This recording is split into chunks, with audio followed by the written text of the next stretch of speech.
안녕하세요. 친절한 약사 양미영입니다. 이 시간에는 제가 치료하고 있는 아이의 성장에 대한 이야기를 좀 말씀을 드리려고 합니다.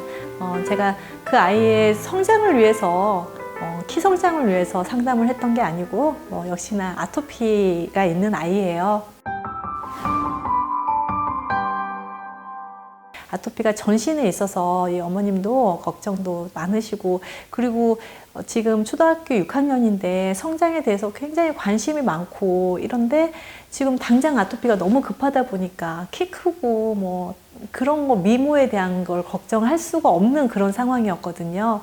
그런데 결론을 말씀드리면 지금은 키 성장이나 예뻐지는 거에 더 관심이 많아진 아이의 이야기거든요.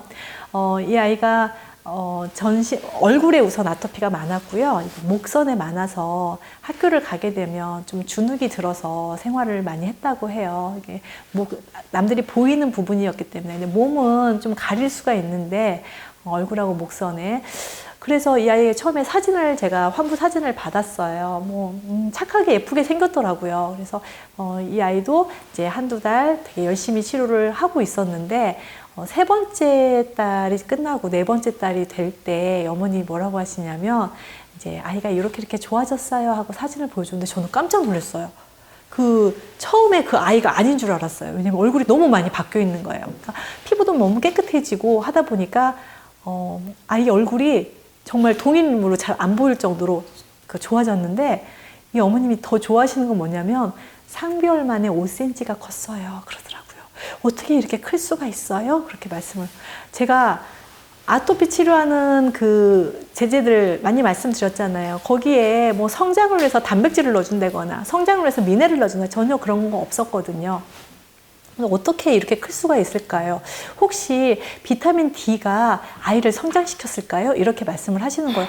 물론 비타민 D도 성장에 도움이 될 수 있겠지만, 그렇게 비타민 D를 먹는다고 그래서 3개월 만에 5cm가 성장한다거나 이런 건 있을 수 없는 거거든요. 그래서 어머님, 제가 드리고 싶은 말씀은 뭐냐면, 아이가 그동안 아주 어렸을 때부터 지금까지 밤새 긁느라고 잠을 잘 못 잤어요. 그리고 알러지 때문에 너무너무 스트레스를 많이 받았을 거예요. 어딘가 집중하지 못했고요. 운동을 하게 되면 막 땀이 나기 시작하면서 아토피가 더 심해지거든요. 이런 부분들을 다 경험해보는 환자들이라면 운동도 땀 흘리게 할 수도 없고, 그리고 뭘 먹으면 어떤 음식인지 모르겠는데 음식량이 많아질수록 뭐가 자꾸 올라와서 음식을 자꾸 줄이게 돼서, 어떤 환자는 먹다 이제 쌀만 먹고 지내다가 알고 보니 쌀 알러지라는 사실에 너무 경악을 했다고, 이런 말씀을 하시더라고요. 그래서 성장을 하기 위해서는 우리가 많은 영양소를 집어넣는 거 당연히 중요하죠. 원료가 있어야 됩니다. 그런데 그것보다 더 중요한 거는 우리 아토피나 천식 아이들한테는요, 깊은 수면 상태가 유지되는 거 정말 중요한 일이라고 생각해요. 그리고 햇빛에 나가서 잘 뛸 수 있는 운동. 근데 운동도 못하고 잠도 잘 못 잤으니 지금까지 성장을 못할 수밖에 없었겠죠. 그리고 음식에 대한 또 가리는 거.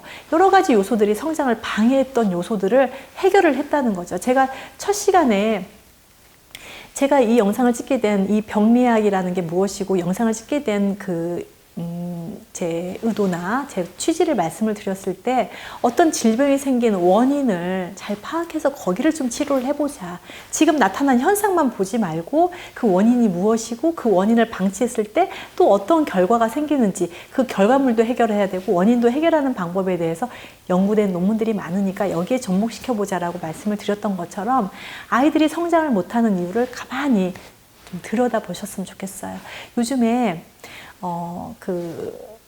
성장 호르몬 주사 많이 하세요. 그러면서 저한테 성장 호르몬 주사를 맞아야 되는지 안 맞아야 되는지도 말씀을 하시는데, 물론 성장 호르몬 주사를 맞으면 키를 크는데 분명히 도움이 될 거예요. 그런데 그 아이가 성장 호르몬 주사로 인해서 성장 호르몬이 없어서 안 큰 건지, 아니면 다른 원인이 있었던 건지, 알러지 원인, 잠을 못 자는 원인, 음식을 잘 못 먹는 원인, 햇빛에 나가서 운동을 못하는 원인이 있었는지, 그 원인에 대해서 좀 살펴보고 그 원인을 치료한다면 정말 자연스럽게 성장의 궤도로 올라갈 거라고 생각합니다. 그래서 이 아이가 나중에는 그래도 이제 욕심이 좀 더 나니까 좀 더 빨리 클 수 있는 미네랄도 먹고 싶어요. 그래서 칼슘과 마그네슘이 적절하게 조화된 그런 제제를 제가 소개를 시켜드렸고요. 잘 먹고 있거든요. 그런데 보통 엄마들이, 일반 분들이 칼슘에 너무 목을 매시는 것 같아요. 그런데 단적으로 말씀을 드렸을 때 우유에 칼슘이 많이 들어있거든요. 그런데 우유를 많이 먹는 나라, 제가 말씀드린 덴마크, 스웨덴, 미국, 스위스 이런 나라들이 낙농업 왜 굉장히 발달된 나라고 우유를 정말 많이 먹는 나라인데 그 나라에서 골다공증 유발률도 1등, 2등, 3등, 4등을 하고 있어요. 물론 골다공증이 생기는 원인도 굉장히 많겠지만 꼭 우유만 가지고 얘기할 수는 없겠지만 우유를 많이 먹는 나라에서 골다공증이 많이 생긴다라는 이 결론이 우유가 성장을 시키는데 반드시 꼭 필요하다. 칼슘 때문이라고 얘기할 수는 없다는 거죠. 물론 우유 속에 들어있는 단백질이나 칼슘이나 여러 가지 요인들이 되겠지만 칼슘만 가지고 칼슘을 많이 먹어서 성장을 한다?